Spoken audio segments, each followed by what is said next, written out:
Good morning, all of you. In today's session, we are going to start with the 10th standard chemistry and physics, unit number 7, classification of elements, the periodic table. Series number 7 is going to be discussed.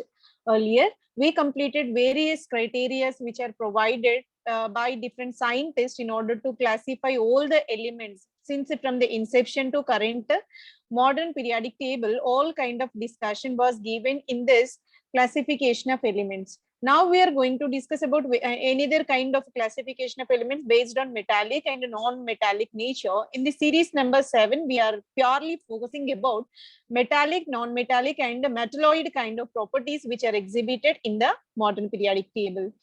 In addition to this, earlier we already completed unit number 1 to 6, which are available on the channel called World of Competitive Chemistry. Now, let us go and discuss about series number 7, where metals, non-metals, and metalloids are going to be discussed. Then, how can we classify these metals and non-metals? So here, a simple criteria is provided to us in continuation to your previous knowledge, which already acquired in the 5th, 6th, 7th, 8th standard. So in the 8th standard also you have the topic called metals and non-metals. In continuation to that, we are going to explore some extent of these property called metals and non-metals in the new periodic table, right?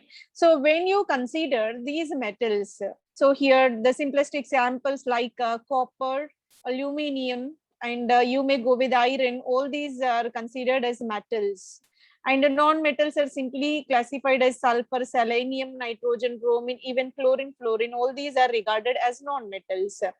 This is a kind of simplest example with the relevant to this metal and non-metallic nature exhibited in the periodic table. Now, let us classify which are called metals and which are called as non-metals. So here, based on the valency electrons present in this, we may categorize metals and non-metals in this manner. The elements with 3 or less than 3 number of valency electrons in their outermost electronic shell considered as a metals. Up to 3 electrons, you may go with sodium. Sodium valency will be 1. So here, 1 valency, so that sodium is regarded as a metal. When you go with magnesium, being it is a second group element having tendency to lose 2 electrons and its valency is given as 2. Then let us go with indium. It is the member of 13th group of a new periodic table. Valency will be 3. So in this manner, valency from 1 to 3 is regarded as a metallic compound. And in general, if valency electrons are 5 or more than 5 are present, in that case, you may categorize those materials into non-metals. Metals are regarded as a valency of electrons from 1 to 3, right? So these are the elements of non-metals where phosphorus and iodine we are taking as an examples. Valency of phosphorus may be taken as a 5. And for iodine 1 to 7 can be taken. Iodine may form a single bond and even up to 7. It may extend up to 7. If you go with interhalogen compounds, in that case, IF7 is also possible. So here, if the valency of electrons in their outermost shell restricted up to 3, you may regard them as metals. In case of elements with the higher valency number, those are mostly regarded as non-metallic substances. So this is the difference you can find in between metals, non-metals with respect to their valency electrons in their outermost shell. And we have some exceptional cases. This whatever criteria we provided may not applicable to all kind of elements which are present in the periodic table. If you go with D block elements, in case of D block elements, they are ranging from D1 to D10 systems. They are also regarded as transition metals because, so if you move from S block to P block, S block are purely metals, P block are purely non-metals. S block mostly forming ionic, P block mostly forming covalent. So that these are regarded as transition metals because they used to transit the properties from S block to P block. They are working like a bridges in between S to P block, so that here transition. So slow variation in the properties from metal to non-metal is carried from these D block elements. They are working like a ladder in between, which are connecting S and P block elements present in this extreme left and right side of periodic table respectively, right?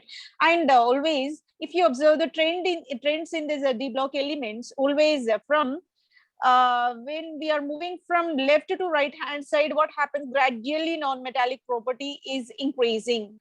So if you are moving from right to left hand side, in the opposite direction, metallic character is gradually increasing. These are the important trends you can observe in the periodic table, right?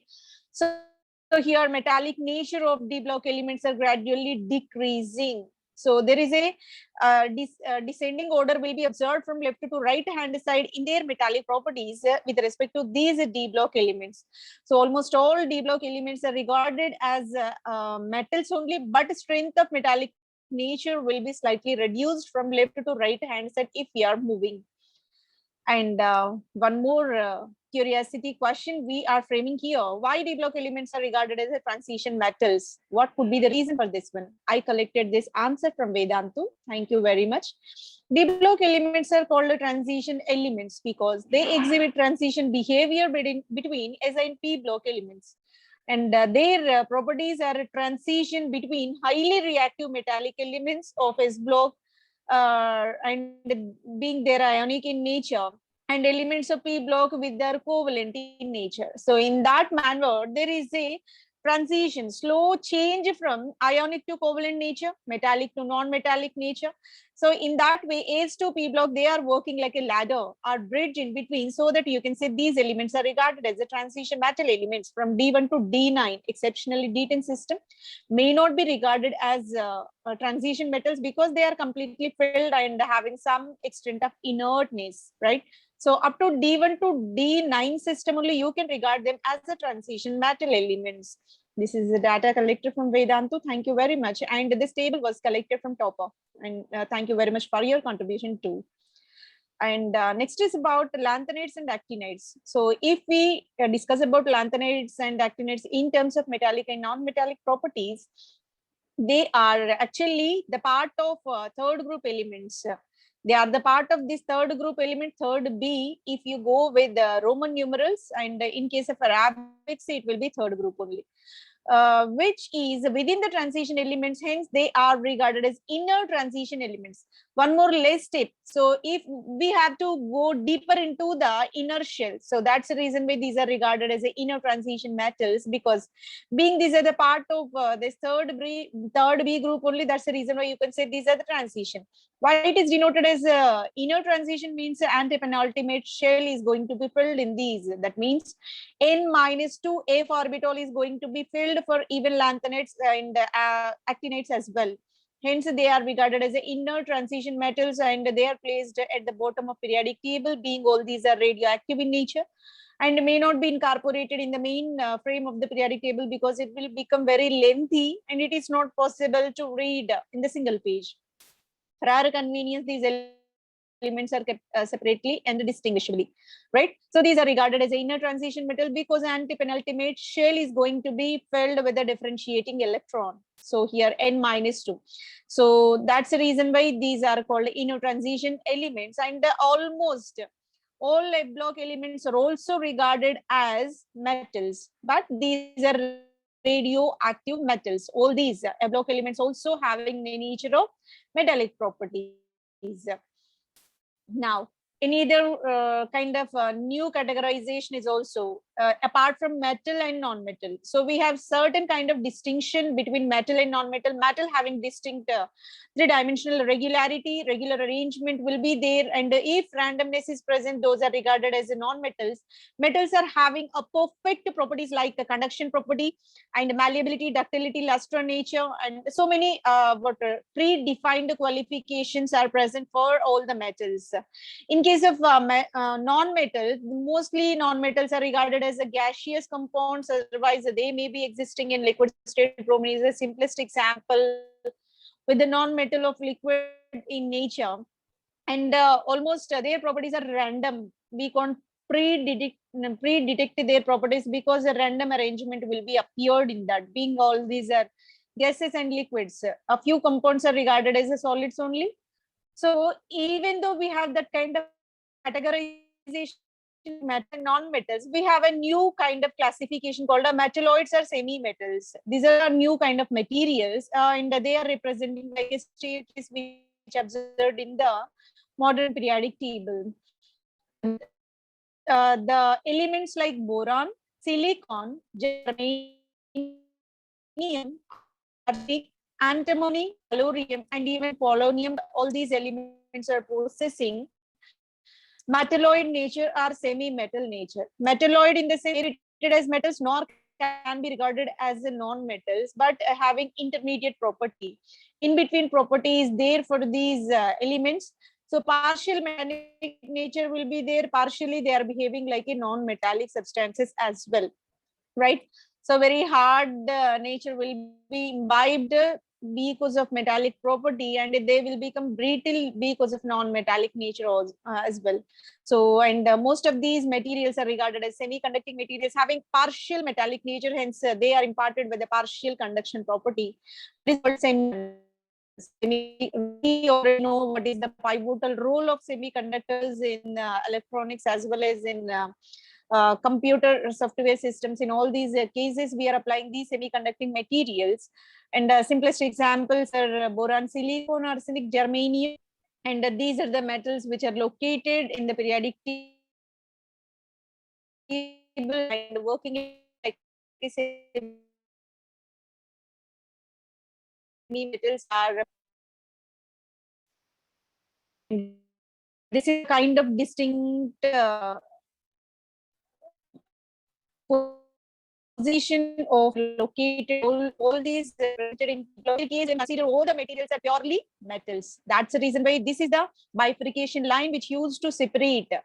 Remaining all blue color representation, everything S block, D block, and even A block, all these. That's the reason why around 80% of entire periodic table elements are regarded as metals only. All this blue colored region is regarded as a metallic substances only, and these greens are having what transition nature between metal to non-metallic property, and the elements which are above this staircase are purely non-metals in non-metallic in nature. So this is a bifurcation which represented in the entire period.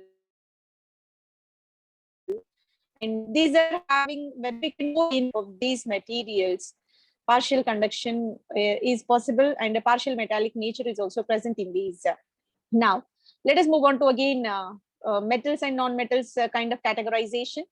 So let us go with a pure focus on S block elements. If you consider all S block elements, first A and second A group elements are regarded, these together are regarded as S block elements. First group elements are called alkali metals, and the second group elements are called alkaline earth metals, right?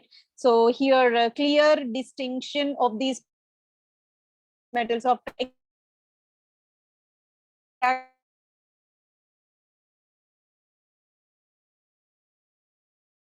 is a very important material in the battery construction. Even sodium mostly available in the form of salt, and sodium is presented like this. And next is about potassium. So this is a kind of material called potassium iodide, that is a source of iodine, we can say. And rubidium, this is also in either metal, belongs to this alkali metal or a first group element it will be. And the cesium is the highest metallic nature element in the entire periodic table. This is the cesium. And next is about francium. Here it is indicated like a symbol. This is used to represent the radioactivity of this metal, right? So it is a radioactive metal in this group 1, first group elements. Now let us move on to second group, where we have beryllium. Beryllium is represented in this manner. And next is about magnesium. We already know about magnesium foils, magnesium rods, magnesium sheets, everything are available in our daily life. And next is about calcium. Calcium in our human beings skeletal structure is made up of calcium phosphate. So here is the calcium pure metallic state is represented in this manner. And next is about strontium. So this is the kind of representation of strontium metal. Barium, and this is the barium metal available in the earth crust. Next is about radium. Again, it is represented with the symbol called radioactivity. So radium is the first introduced radioactive element in the entire periodic table. And all these S block elements together represented as a metallic substances only. All these are called metals only. First group element called alkali metals. Second group elements are called alkaline earth metals, but the nature will be metallic only. And next is about, if you consider P block. P block is the collection of metals, non-metals, and metalloids. Here is the clear distinction based on the color transition. You can clearly observe which are called metals, which are called non-metals, which are called metalloids. If you go with the elements like blue color representation like aluminum, gallium, indium, thallium, and even tin, lead, bismuth, all these are regarded as metals only. In the P block, if you consider at the bottom level material, at the bottom level elements mostly regarded as metals, right? So here staircase elements already we discussed about these like boron, silicon, germanium, arsenic, strontium, tellurium, polonium, astatine. These are regarded as metalloids having partial metallic nature, partial non-metallic nature are incorporated into these. Above the staircase, like the elements like carbon, nitrogen, oxygen, fluorine, neon, helium, phosphorus, sulfur, chlorine, argon, selenium, bromine, krypton, iodine, xenon, and radon. Radon is the radioactive in nature, and these elements which are represented in this color are regarded as non-metals in nature. P block elements are incorporated with all kind of materials which are available in the entire periodic table, like metals are there, non-metals are there, and even metalloids also present in this P block elements. So group 18th elements are distinct in nature because all these elements are having zero valency, no tendency to form the bond. Either release or acceptance of electrons may not be possible, being all these are inert in nature. So this is about the classification of P block elements with respect to metallic and non-metallic properties. Now, again, in continuation to metallic, non-metallic nature, periodic table, you will notice a staircase like a demarcation. Staircase is observed in this periodic table because this staircase purely represents a metalloids. Above the staircase, whatever elements are present, all these are regarded as a non-metallic substances. Below the staircase, the entire metals, the entire elements present, all are regarded as metals only, right? So separate metals and non-metals will be there, and the metalloids are indicated with the staircase structure. Metalloids having the properties like metals and non-metals. Partial extent of metallic nature, partial extent of non-metallic nature is incorporated into these metalloid substances. So by this, we completed the categorization of materials based on their metallic nature.